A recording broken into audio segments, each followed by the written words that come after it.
ఓం ఓం ఓం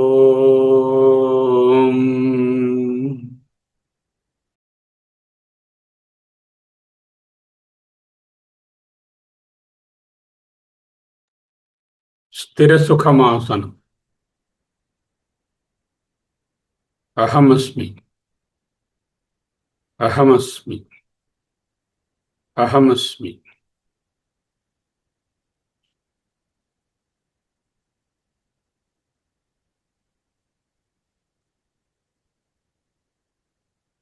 మహావాక్యరత్న ప్రభావళి ఉపదేశవాక్య ప్రకరణం.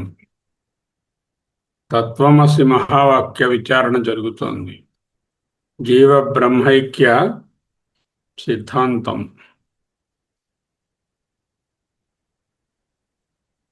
పార్ట్ 3. సయ ఏషః అణిమ ఐతదాత్మ్యం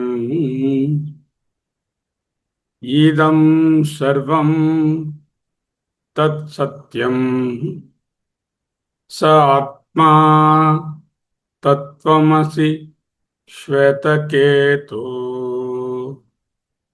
అహమస్మి, అహమస్మి మహావాక్య విచారానికి ఒక ప్రవేశిక. తత్వమసిలో 3 పదాలు ఉన్నాయి. తత్, త్వం, అసి. ఈ పద విచారము ఎందుకు అవసరం? ఒక అర్థం చెప్పేయచ్చుగా. తత్వమసి అంటే కుదరదు. శంకరాచార్యుల వారు ఈ వాక్యానికి పద విచారం చేశారు. ఛాందోగ్యోపనిషత్తులో ఉద్దాలక మహర్షి గారు శ్వేతకేతువునకు చేసినటువంటి తత్వమసి అనే ఉపదేశం ప్రపంచంలోనే ఉన్న అన్ని ఫిలాసఫీలకి శిఖరాగ్రమైనటువంటి ఒక ప్రొక్లిమేషన్, మహావాక్యంగా ప్రసిద్ధి చెందింది. అయితే ఈ వాక్యం వినగానే ఒక ప్రశ్న సహజంగా ఉద్భవిస్తుంది. తత్ అంటే జగత్కారణమైన, సర్వజ్ఞుడైన, సర్వశక్తివంతుడైన ఈశ్వరుడు. త్వం అంటే అల్పజ్ఞుడు, పరిమిత శక్తి కలిగిన, సుఖదుఖాలకు లోపడే జీవుడు. ఈ రెండిటినీ కలిపి నీవే ఆ పరబ్రహ్మవు అని ఎలా చెప్పగలగడం? ప్రత్యక్ష అనుభవానికి, తర్కానికి, లోక వ్యవహారానికి అత్యంత విరుద్ధంగా కనిపించేటటువంటి ఈ వాక్యము వేదాంతంలోనే అత్యంత ప్రమాణం ఎలా అవుతుంది? ఈ ప్రశ్నకు సమాధానం ఇవ్వడానికే భగవత్పాదులు మహావాక్య విచారంలో పద విచారము అనే అత్యంత సూక్ష్మమైన విధానాన్ని అనుసరించారు. వేదాంతంలో ప్రతి మహావాక్యాన్ని అర్థం చేసుకోవడానికి 2 స్థాయిలు అవసరం. మొదటిదేమిటి? పదార్థ జ్ఞానము. What is the word meaning? రెండవది ఏమిటి? వాక్యార్థ జ్ఞానం ఆర్ లక్ష్యార్థ జ్ఞానం. ఒక వాక్యంలో ఉన్న ప్రతి పదానికి అర్థం తెలియకపోతే మొత్తం వాక్యం గ్రహింపబడదు. అయితే మహావాక్యాలలో మరొక విశేషం ఉంది. ఇక్కడ పదాల సాధారణార్థాలు మాత్రమే స్వీకరిస్తే వాక్యం అసంభవంగా ఉంటుంది. అందువలన వేదాంతాచార్యులు ముందుగా పదార్థాన్ని పరిశీలించి, పదార్థం అంటే పదము యొక్క అర్థమును పరిశీలించి, తరువాత ఆ పదాలకు ఉద్దేశించినటువంటి లక్ష్యార్థాన్ని నిర్ధారించి, చివరకు వాక్య సామరస్యాన్ని స్థాపిస్తారు. ఇదే శంకర భాష్యంలో వ్యాఖ్యాన పద్ధతి. సంస్కృత వ్యాకరణంలో ఒక పదానికి ప్రత్యక్షంగా వచ్చేటటువంటి అర్థాన్ని వాచ్యార్థము అంటారు. అదే పదము ఒక ప్రత్యేక సందర్భంలో మరొక లోతైనటువంటి అర్థాన్ని సూచించినప్పుడు దానిని లక్ష్యార్థము అంటారు. ఈ మహావాక్య విచారంలో ఉన్న ఈ 2 రకములైనటువంటి వాటి భేదాన్ని గ్రహించడం అత్యంత అవసరం. లేకపోతే నీవే బ్రహ్మము అంటే, నేను ఈ దుర్గప్రసాద్ని, లిమిటెడ్ పర్సన్ని నేనెలా బ్రహ్మము, నేను ఈ అమూల్యను నేనెలా బ్రహ్మము అనే పెద్ద సమస్య వస్తుంది మనందరికీ కదా. దానికి ఉదాహరణగా వేదాంతంలో ఏం చెప్తారంటే, గంగాయాం ఘోష. ఘోషము ఘోష అంటే గొల్లపల్లి. ఎక్కడుంది? గంగాయాం, గంగయందు గొల్లపల్లి, గంగా నదిలో ఒక గ్రామం ఉంది అని సాధారణ వాచ్యార్థం.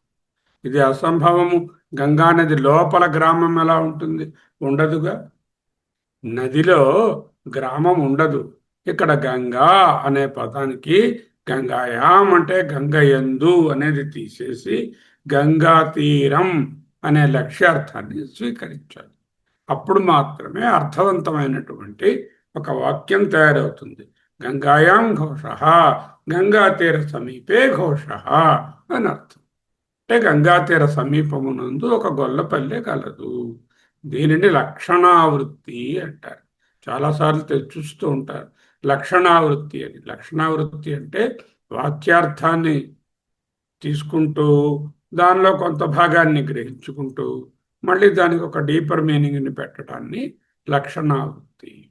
ఇదే పద్ధతిని మనము తత్వమసి అనేటటువంటి వాక్యంలో తత్ అనే పదానికి వాక్యార్థంగా సర్వజ్ఞుడైనటువంటి ఈశ్వరుడు. ఇక్కడ చూడండి, తత్ అంటే ఎవరు? డైరెక్ట్గా పరబ్రహ్మం అని చెప్పకూడదు. తత్ అంటే ఈశ్వరుడు, సర్వజ్ఞుడు.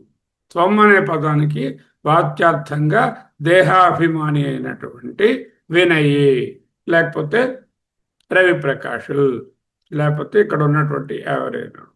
సో తత్ అంటే ఏమిటి? సర్వజ్ఞుడైనటువంటి సృష్టి కారణమైనటువంటి ఈశ్వరుడు. త్వం అంటే ఎవరు? పలానా నామరూపాలతో ఉన్నటువంటి ఒక వ్యక్తి, జీవుడు. ఈ రెండు వాక్యార్థాలను యథార్థంగా తీసుకుంటే ఫలానా దుర్గా ప్రసాదే ఈశ్వరుడు అని వస్తుంది. అది ఆ వాక్యము తర్క విరుద్ధం అవుతుంది. ఎందుకంటే ఒకడు సర్వజ్ఞుడు, మరొకడు అల్పజ్ఞుడు. ఒకడు సర్వశక్తిమంతుడు, మరొకడు కర్మబద్ధుడు. ఒకడు మాయాధీశుడు, మరొకడు మాయాబద్ధుడు. ఒకరు సమష్టి, రెండవది వ్యష్టి. ఈ రెండు ఒక్కటెలా అవుతాయి? ఇక్కడ ఒక అత్యంత ముఖ్యమైన శాస్త్రీయ సూత్రాన్ని శంకరాచార్యులు స్థాపిస్తారు. మహావాక్యం కొత్త సంబంధాన్ని సృష్టించదు. You have to understand that. అంటే it is not a new relationship between a person and the Ishvara. ఇప్పటికే ఉన్నటువంటి స్వరూప సత్యాన్ని అవిద్యా నివృత్తి ద్వారా బయటకు తీస్తుంది. ఇది అర్థం చేసుకుంటే దీన్ని సాల్వ్ చేయడం ఈజీ అవుతుంది. What is that? మహావాక్యం కొత్త సంబంధాన్ని సృష్టించదు. ఆల్రెడీ ఉన్నటువంటి స్వరూప సత్యాన్ని అవిద్యా నివృత్తి ద్వారా బయటకు తీస్తుంది. వేదాంతం ఎప్పుడు జీవుడు బ్రహ్మగా మారతాడు అని చెప్పదు. కమల చాలా కాలం సాధన చేయగా ఆమె బ్రహ్మముగా మారుతుంది అని చెప్పదు. అందుకు మార్పు కలిగినటువంటి వస్తువు బ్రహ్మం కాదు. జీవుడు బ్రహ్మము వాస్తవంగా వేరువేరుగా ఉండి తరువాత ఒకటవుతారని కూడా చెప్పదు. ఎందుకంటే జీవునికి ఒక సత్యము, బ్రహ్మకొక సత్యత్వము, రెండు నిత్య సత్య వస్తువులు లేవుగా. ఆ తరువాత రెండు నిత్య సత్య వస్తువులు అవుతే అవి ఒకటవడం అసంభవం. ఉపనిషత్తు చెప్పేది ఒకటే.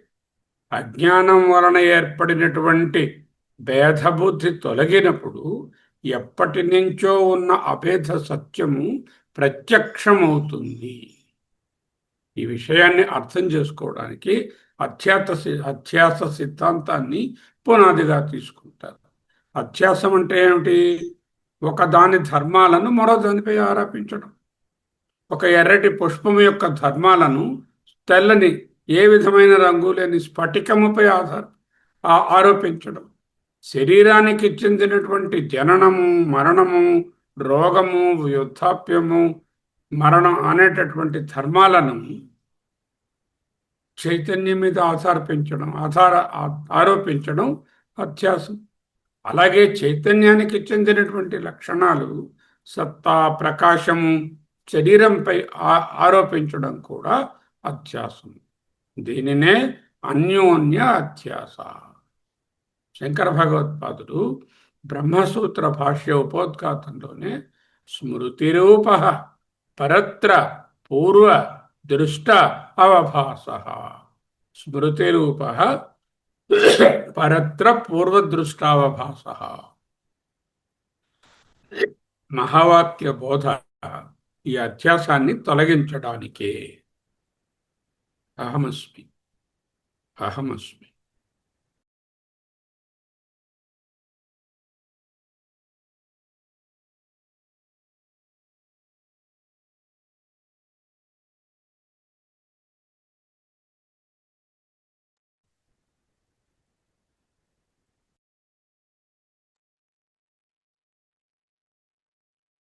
తత్వమసి అనే వాక్యం వినగానే చేయవలసిన పని, ఈ వాక్యము ఏమి బోధించదలుచుకున్నది అని ప్రశ్న వేసుకోవాలి.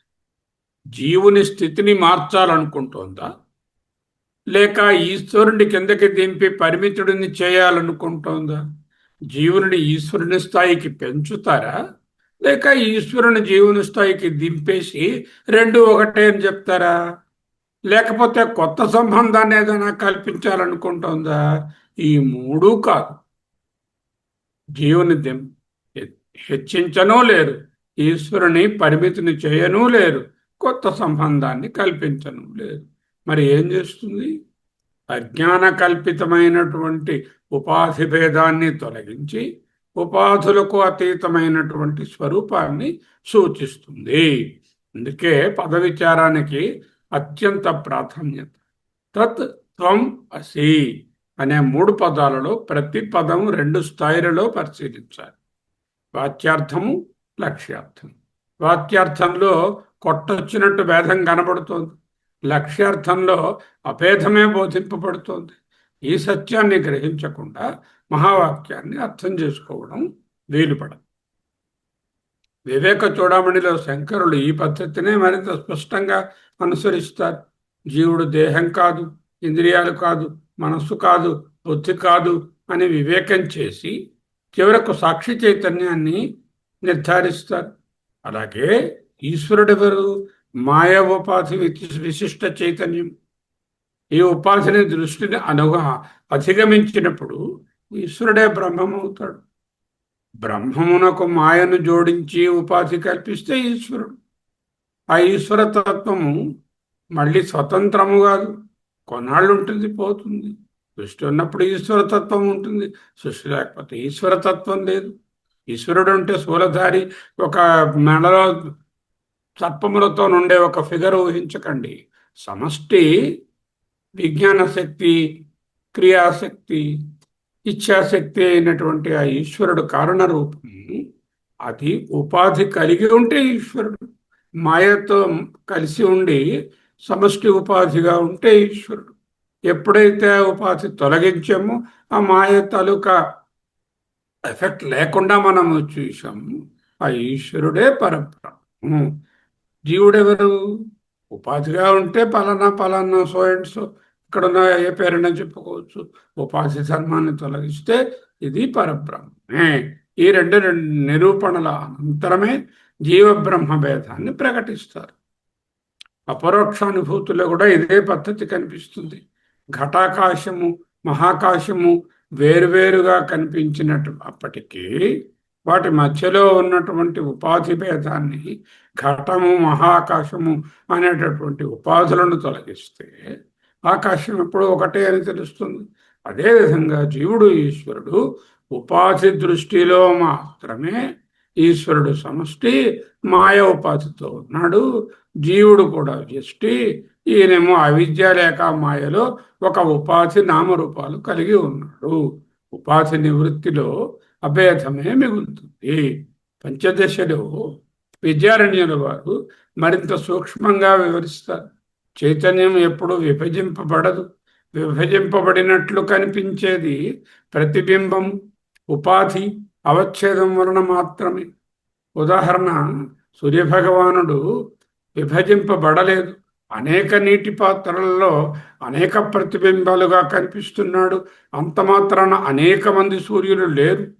అదేవిధంగా చైతన్యం జీవులలో అనేక విధాలుగా నామరూపాలతో కనిపించిన అంత మాత్రాన ఆత్మలు అనేకమవవు, ఆత్మలు ఉండవు.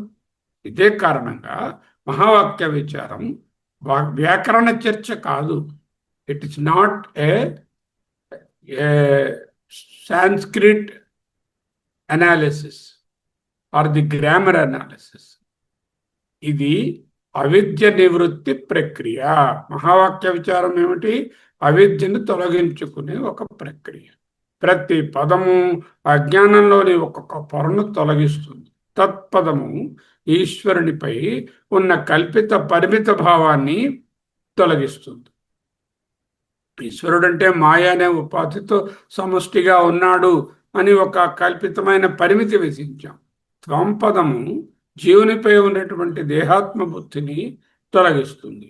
అసి అనే పదము రెండిటి మధ్య ఉపాధి వలన అజ్ఞాన కల్పితమైన భేదాన్ని నిర్మూలిస్తుంది. కాబట్టి మహావాక్యము 3 పదాల సముదాయము మాత్రమే కాదు, అజ్ఞానం నుండి ఆత్మ సాక్షాత్కారం వరకు నడిపించే ఉపనిషత్తు యొక్క పరమ జ్ఞాన ప్రక్రియ. అందువల్ల పద విచారం అనేది కేవలం శాస్త్రీయమైనటువంటి వ్యాయామం కాదు, నాట్ ఎన్ ఇంటలెక్చువల్ ఎక్సర్సైజ్. అది బ్రహ్మ జిజ్ఞాసుకు అనివార్యమైనటువంటి సాధన.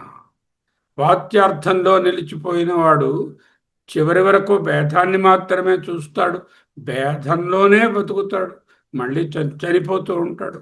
మృత్యుస్స మృత్యుమాప్నోతి యైహ నానేవ పశ్యతి, నానా ఇవ పశ్యతి.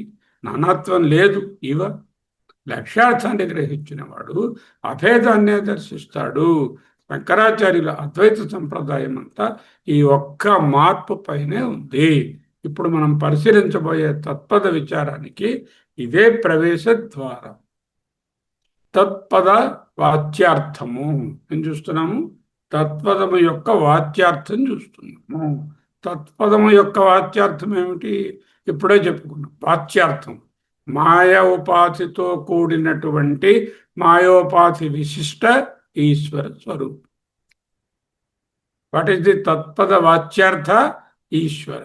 Who is that Ishvara? మాయా ఉపాధి విశిష్ట ఈశ్వర స్వరూపం. మహావాక్య విచారంలో మొదటి పరిశీలన తత్. తత్వమసి ఉపదేశంలో తత్ అనే సర్వనామం. అది ఇట్ ఈస్ ఏ సర్వనామ. Okay, just like that, this అన్నట్టుగా తత్ అనేది దట్ అనే ఒక సర్వనామం. పూర్వ ప్రకరణంలో నిరంతరం ప్రతిపాదించబడినటువంటి సత్, జగత్కారణం, సర్వాంతర్యామి, సర్వాధిష్టానం అయినటువంటి బ్రహ్మాన్ని సూచిస్తుంది. ఎవరిని సూచిస్తుంది? చాందోగ్యంలో ముందు ప్రకరణంలో ఈశ్వరుని గురించి చెప్పారు. ఈ తత్ అనేది దాని రిఫ్లెక్సివ్ ప్రొనౌన్, అక్కడ ఉన్నదే ఇక్కడ చూపిస్తుంది. ఏదైతే ముందు ప్రకటనలో జగత్కారణం బ్రహ్మ అంటే ఈశ్వరుడు, సర్వ అంతర్యామి, అంతర్యామి బ్రహ్మణంలో చెప్పినటువంటి ఈశ్వరుడు, సర్వ అధిష్టానము ఈశ్వరుడు, సత్, ఆ ఈశ్వరుని సూచిస్తుంది. అయితే మహావాక్యార్థ నియమంలో మొదటి ప్రశ్న, ఈ తత్పదము నేరుగా నిర్గుణ బ్రహ్మాన్ని సూచించదు, లేక జగత్కారణమైన ఈశ్వరుని సూచిస్తోందా అనే ప్రశ్న వేయాలి. శంకర భగవత్పాదులు పదవాచ్యార్థంగా పదము యొక్క వాక్యం యొక్క అర్థముగా ఇది జగత్కారణమైనటువంటి ఈశ్వరునే సూచిస్తోంది అని చెప్తారు. భగవత్పాదులు లఘువాక్య వృత్తి అని ఒక ప్రకరణ గ్రంథాన్ని వ్రాశారు. సమయం ఉన్నప్పుడు అందులో ఒక్కొక్క శ్లోకాన్ని వివరించుకోవాలి. ఆ లఘువాక్య వృత్తి ఛాందోగ్యంలో 6వ అధ్యాయంలోని తత్వమసి బోధన యొక్క శంకర భాష్యం ఒక్క సారాంశాన్ని మనం ఇప్పుడు చూస్తున్నాం. లఘువాక్య వృత్తిలో ఈ ఒక్క మహావాక్యం తత్వమసి అనేదే విచారించబడినది. మిగతా మహావాక్యాలను ఆయన విచారించలేదు. ఎందుకు? నీవు బ్రహ్మ అని ఒకసారి బోధిస్తే ఆ బోధించినది జీర్ణమవుతే ఇక అహం బ్రహ్మాస్మి, అయమాత్మ బ్రహ్మ అని చెప్పడం ఏమీ కష్టమవుతుంది. ఒక్క తత్వమసి తెలుసుకుని మేధోపరంగా బ్రెయిన్ సెల్స్లో కాకుండా జీర్ణించుకొని హృదయంలో తత్వమసిని అర్థం చేసుకోగలిగితే అంతే, అదే మోక్షం. ఉపనిషత్తులు బ్రహ్మాన్ని రెండు దృష్టికోణాలలో ప్రతిపాదిస్తున్నాయి. ఒకటి జగత్ సృష్టి స్థితి లయములకు కారణమైన బ్రహ్మ. ఇదే మనం పురాణాలలో మూడు భాగాలుగా విభజించుకుంటాం. ఒక శక్తి సృష్టికి కారణమని, ఇంకొక సృష్టి స్థితికి కారణమని, ఇంకొకటి లయానికి కారణమని, వాటికి బ్రహ్మ విష్ణు మహేశ్వరులని పేర్లు పెట్టుకుంటాం. మరొకటి సృష్టి కారణత్వం కార్యత్వం వంటి సంబంధాలకు అతీతమైనటువంటి పరబ్రహ్మ. వేదాంతంలో బ్రహ్మ రెండు దృష్టికోణాలలో కనపడతారు. ఒకటేమిటి? సగుణ నిరాకార ఈశ్వర స్వరూపం. సగుణ అంటే మాయాసహిత, మాయా విశిష్ట, మాయా ఉపహిత ఈశ్వర రూపం. అక్కడి నుంచే జగత్ సృష్టి స్థితి లయాలు వచ్చాయి. మాయా ఉపహిత ఈశ్వర రూపంగా ఊహిస్తే సృష్టి ఉందా? ఉంది. స్థితి ఉందా? ఉంది. లయం ఉందా? ఉంటుంది. ఎప్పుడు మాయా ఉపహిత ఈశ్వర స్వరూపంగా సమష్టిని తీసుకుంటుంది. మొదటి దృష్టి ఏమిటి? ఎందుకు ఈ దృష్టి? ఈశ్వర దృష్టి. ఈ ముగ్గురు శక్తులని, వారికి ముగ్గురు భార్యలని, వారి పూజలని, వారి పురస్కారాలని, వాటికి ఏదో ఉత్సవాలని ఎందుకు? ఉపాసనా దృష్టి. ఉపాసకానాం సౌకర్యార్థం నిర్గుణ బ్రహ్మణో రూపకల్పన.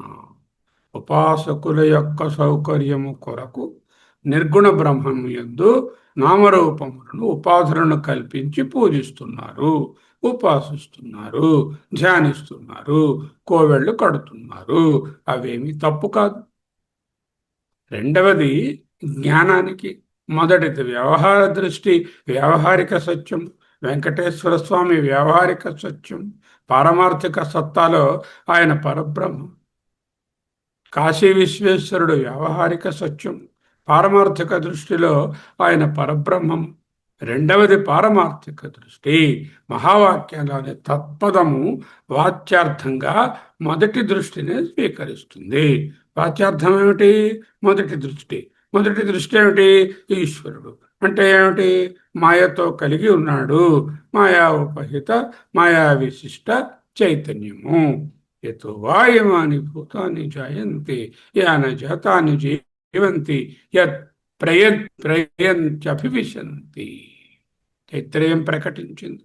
యతో వా, దేని నుంచి, ఇమాని ఈ భూతములన్నీ జాయంతే పుట్టేయో, దేని ఎందైతే ఈ పుట్టినవన్నీ బ్రతుకుతున్నాయో, దేని ఎందైతే ఇవన్నీ విలీనమవుతున్నాయో.